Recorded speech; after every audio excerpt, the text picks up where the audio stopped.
जय हिंद साथियों, स्वागत है आपका आज के इस वीडियो में। तो दोस्तों, आज के पाठ का नाम है राखी का मूल्य, जो कि आपके एमपी टेट वर्ग 2 में एक दोस्तों विधा के रूप में है।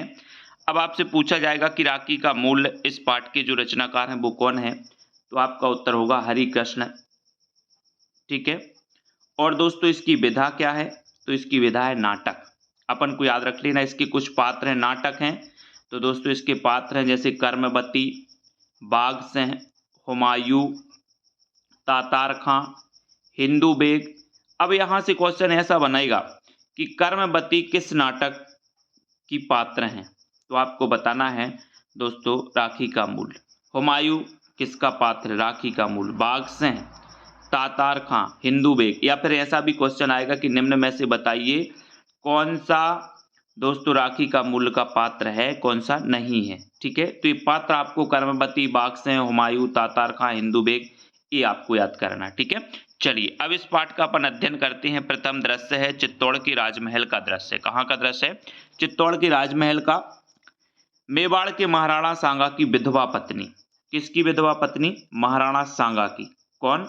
कर्मवती। मेवाड़ में ऐसा रंगीन सावन पहले कभी नहीं आया होगा। भाइयों, छत्राणियों की राखियां सस्ती नहीं होती। राखी के इन धागों का बदला अपना सर्वस्व बलिदान है। जिन्हें प्राण देने का चाव हो वे ही ये राखियां स्वीकार करें। किसने कहा? कर्मवती ने।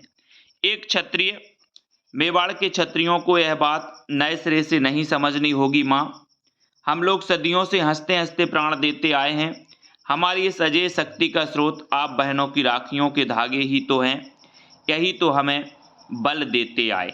एक क्षत्रिय ने वहां के कहा। फिर कर्मवती कहती हैं कि धन्य हो वीरो, तुमसे यही आशा थी। अच्छा जाओ, राखी की इस मर्यादा में बंधकर प्रतिज्ञा करो कि प्राण रहते मेवाड़ की पताका को झुकने ना दोगे। किसने कहा? कर्मवती ने। ठीक है, सब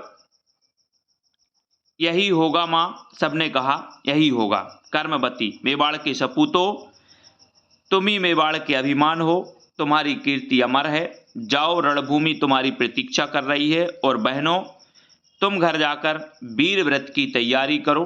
अभिवादन करके राजपूतों का प्रस्थान, एक योद्धा का आगमन। कर्मवती, बाघ सिंह जी, युद्ध का क्या हाल है? बाघ सिंह, राजपूत वीरता से लड़ रहे हैं महारानी, किंतु एक तो हमारी संख्या बहुत कम है, दूसरे शत्रुओं का यूरोपियन तोपखाना आग उगल रहा है। उसका मुकाबला तलवारों से तो नहीं हो सकता। हमें मरना है, हम हंसते हंसते मरेंगे और बहुतों को मारकर मरेंगे। पर दुख है तो यही कि मरकर भी आन की रक्षा ना कर पाएंगे। किसने कहा? बाघ सिंह ने। कर्मवती, बड़ा कठिन समय है। इस समय मेरे स्वामी नहीं हैं। उनके रहते मेवाड़ की ओर आंख उठाने का किसका साहस था?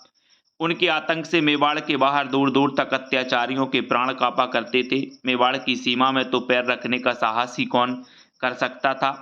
बाघ सिंह जी, हमने आपसी वैमनस्य की आग में अपने ही हाथों अपना स्वाहा कर लिया, ये कहा बाघ सिंह ने। ठीक है, फिर उसके बाद एक चित्र है जो आप देख सकते हैं। फिर यहाँ बाघ सिंह कह रहा है अब पश्चाताप का समय नहीं है देवी, अब तो हमें मार्ग बताइए। कर्मवती, मुझे एक उपाय सूझा है। कर्मवती ने कहा कि मुझे एक उपाय सूझा है। बाघ सिंह ने कहा क्या? मैं बादशाह हुमायूं को राखी भेजूंगी। किसको? हुमायूं को। कौन भेजेगी? कर्मवती। जवाहर बाई, हुमायूं को एक मुसलमान को भाई बनाओगी। किसने कहा? जवाहर बाई ने। कर्मवती, चौंकती क्यों हो? वे भी तो इंसान हैं, उनके भी तो बहनें होती हैं। सोचो तो बहन, क्या उनके हृदय नहीं है? वे ईश्वर को खुदा कहते हैं और मस्जिद में जाते हैं तो क्या? बाघ सिंह, किंतु और भी तो बाधाएं हैं। क्या बादशाह हुमायूं पुराने बैर भुला सकेगा? सीकरी के युद्ध के जख्मों के निशान क्या आसानी से मिट सकेंगे? कर्मवती, हमारी राखी वह शीतल प्रलेप है जो सारे घाव भर देती है। राखी वह वरदान है जो सारे बैर भावों को जलाकर भस्म कर देती है। बहन की राखी पाकर भी क्या कोई बैर विरोध याद रख सकता है? ये कर्मवती ने कहा। बहुत आशा थी उसको कि मेरी राखी जब हुमायूं के पास जाएगी तो वो सब कुछ भूल जाएगा। जवाहर भाई ने कहा कि लेकिन वे हमारे शत्रु हैं। कर्मवती, ऐसा ना कहो, हमारी तरह भारत भी तो हुमायूं की मातृभूमि हो चुकी है। वे हमें अपना समझें और हम उन्हें, यही स्वाभाविक है, यही उचित है। इस विकट अवसर पर मेवाड़ की रक्षा का और कोई उपाय है भी तो नहीं। बाघसेन जी, आप ही कुछ बताइए, आपकी क्या राय है। फिर बाघसेन ने कहा, हम तो आज्ञा पालन करना जानते हैं, सम्मति देना नहीं। कर्मवती, अच्छा तो फिर यही हो, है ना, भ्रातृत्व और मनुष्यत्व पर विश्वास करके हुमायूं की परीक्षा ली जाए। लीजिए यह राखी और यह पत्र, आज ही दूत के साथ मेरी राखी हुमायूं के पास भेजिए। राखी और पत्र देती है, कौन देती है? कर्मवती। तो हुमायूं को राखी किसने भेजी? कर्मवती ने। ठीक है जवाहर भाई, अच्छी बात है, हम भी देखेंगे कि कौन कितने पानी में है और यह भी प्रकट हो जाएगा कि एक राजपूतानी की राखी में कितनी ताकत है। अब दूसरा दृश्य, बिहार के गंगा तट पर हुमायूं का फौजी डेरा। बादशाह के खास तंबू में हुमायूं और तातार खां बैठे हैं। एक पहरेदार का क्या होता है? प्रवेश होता है। पहरेदार अभिवादन करके जहां पनाह, खिदमत में मेवाड़ से एक दूत आया है। मेवाड़ से हुमायूं, मेवाड़ से यहीं भेज दो। पहरेदार का क्या होता है? प्रस्थान होता है। ठीक है, हुमायूं मेवाड़ का दूत। मेवाड़ लफ्ज में ही कुछ जादू है। बयाना और सीकरी की लड़ाइयों में मैं भी शहंशाह बाबर के साथ था। राजपूतों से हमारी फौज कैसे खौफ खाती थी। राणा सांगा उन्हें तो खुदा ने फौलाद से बनाया था। उनकी तिरछी नज़र कयामत का पैगाम थी। मेवाड़ पर सुना है आजकल बहादुर शाह ने चढ़ाई कर रखी है। दूत का प्रवेश होता है। हुमायूं, आओ मेवाड़ के बहादुर। दूत, स्वर्गीय महाराणा सांगा की महारानी कर्मवती ने आपको यह सौगात भेजी है। दूत ने कहा। हुमायूं हाथ बढ़ाकर लेते हुए, मेरी किस्मत सेनापति, तुम जानते हो कि मैं मेवाड़ की बहुत इज्जत करता हूँ। जो एक बहादुर को करनी चाहिए, वहाँ की खाक भी सर पर लगाने की चीज़ है। ये हुमायूं कितनी इज्जत से। ठीक है, तातार खां, दुश्मन की तारीफ करने में जहाँ पनाह से बढ़कर। हुमायूं, दुश्मन? हा, कौन दुश्मन? वे सब हमारे भाई हैं, हम सब एक ही खुदा के बेटे तो है ना। तातार, हाँ देखूं तो इसमें क्या लिखा है। हुमायूं पत्र पढ़ते पढ़ते मग्न हो जाता है और इस प्रकार से इस चित्र के माध्यम से, सेनापति जहां पनाह ऐसे मग्न हैं, महारानी कर्मवती ने क्या जादू का पिटारा भेजा है? हुमायूं, सेनापति, उन्होंने सचमुच जादू का पिटारा भेजा है। मेरे सूने आसमान में उन्होंने मोहब्बत का चांद चमकाया है। मुझे बहन मिल गई। उन्होंने मुझे राखी भेजकर अपना भाई बनाया है। दूत से बहन कर्मवती से कहना, हुमायूं तुम्हारे सगे भाई से बढ़कर है। कह देना मेवाड़ की इज्जत आज से मेरी इज्जत है। जाओ। दूत का प्रस्थान होता है। तातार खां, यह आप क्या कर रहे हैं? आपके अब्बाजान के जानी दुश्मन की औरत ने। हुमायूं, अफसोस कि तुम इस राखी की कीमत नहीं जानते। ये दो छोटे छोटे धागे भी जानी दुश्मन को मोहब्बत की न टूटने वाली जंजीरों में जकड़ देते हैं। यह तो मेरी खुशकिस्मती है कि मेवाड़ की बहादुर रानी ने मुझे अपना भाई बनाया और बहादुर शाह के खिलाफ मेवाड़ की हिफाजत के लिए मेरी मदद चाहिए। तातार खां, जहां पनाह, एक मुसलमान के ऊपर एक हिंदू को तरजीह।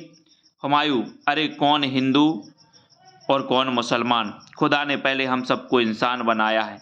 यह जो कुछ मैं कह रहा हूँ खुदा के हुक्म के मुताबिक कह रहा हूँ, और राखी आ जाने के बाद भी क्या सोच विचार किया जा सकता है? यह तो आग में कूद पड़ने का न्योता है। हिंदुस्तान का इतिहास गवाह है कि इन धागों ने हजारों कुर्बानियाँ कराई हैं। मैं दुनिया को बता देना चाहता हूँ कि हिंदुओं के रस्म व रिवाज मुसलमान के लिए भी उतने ही प्यारे हैं और पाक हैं जितने उनके लिए।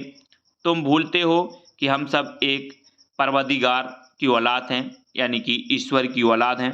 सेनापति, परंतु शहंशाह, जब हम स्वयं युद्ध के मैदान में दुश्मनों के सामने डटे हैं, ऐसे विकट समय में शेर खां को खुला छोड़कर मेवाड़ की तरफ लौट जाना सल्तनत और दिल्ली के लिए खतरे से खाली नहीं है। हुमायूं, अब सोचने का वक्त नहीं है। बहन का रिश्ता दुनिया की सारे सुखों, दौलतों, ताकतों और सल्तनतों से बढ़कर है। मैं इस रिश्ते की इज्जत सल्तनत कुर्बान करके भी रखूँगा। मैं दुनिया को यह कहते नहीं सुनना चाहता कि मुसलमान बहन की इज्जत करना नहीं जानते। तख्त से उतरकर भी एक बहन के दिल में जगह पा सकूं तो अपने आप को दुनिया का सबसे बड़ा खुशकिस्मत इंसान समझूंगा। हाथ पर बंधी राखी को चूमकर बहन कर्मवती, तुम्हारी राखी मुझे वही ताकत दे जो राजपूतों को देती आई है। सेनापति जल्दी फौज तैयार करो और मेवाड़ की ओर प्रस्थान करो। सब प्रस्थान करते हैं। तो दोस्तों ये पाठ था जिसका नाम है राखी का मूल, हरिकृष्ण प्रेमी द्वारा लिखित है ना। क्योंकि ये जो राखी है आप देखते हैं कृष्ण यानी कि जन्माष्टमी पे हम राखी बांधते हैं, है ना। और ये प्रेमी दोस्तों, और उन्होंने कहा था कि राखी का प्रेम आप नहीं समझ सकते। हुमायूं ने इस प्रेम को समझा, अपनी बहन, उसको बहन बनाया और उन्होंने कहा कि आपके सगे भाई से भी बढ़कर हैं। तो हरि कृष्ण प्रेमी, प्रेमी अपन को याद रख लेना। हरि कृष्ण प्रेमी मध्य प्रदेश के प्रमुख नाटककारों में से एक हैं और आपके द्वारा कई एकांकियों और नाटकों का लेखन किया गया। राखी का मूल्य उन्हीं में से क्या है, एक है। अब आपसे क्वेश्चन पूछा जाएगा कि राखी का मूल्य, इसके रचनाकार कौन है, तब आपको बताना है हरिकृष्ण प्रेमी। इसकी विधा क्या है, तो आपको बताना है नाटक। क्या बताना है, नाटक।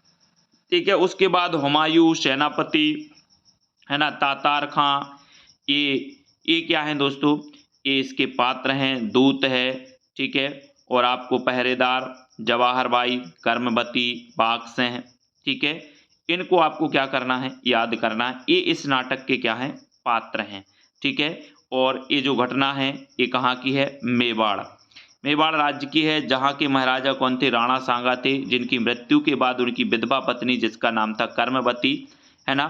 जब यहाँ पर दोस्तों बहादुर शाह ने क्या कर दिया, आक्रमण कर दिया, तब उन्होंने किसको राखी भेजी, हुमायूं को। और हुमायूं ने क्या किया, उनकी मदद के लिए अपनी फौज आगे बढ़ाई और दोस्तों वो कहाँ पर, मेवाड़ की ओर बढ़ चुके। और उन्होंने कहा था कि मेवाड़ के जो राजपूत थे, है ना, इनसे अच्छी अच्छी सेनाएं क्या खाती थी, भय खाती थी, ठीक है।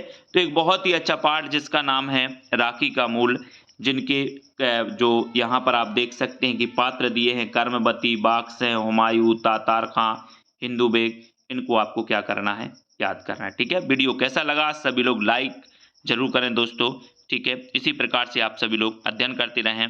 जय हिंद।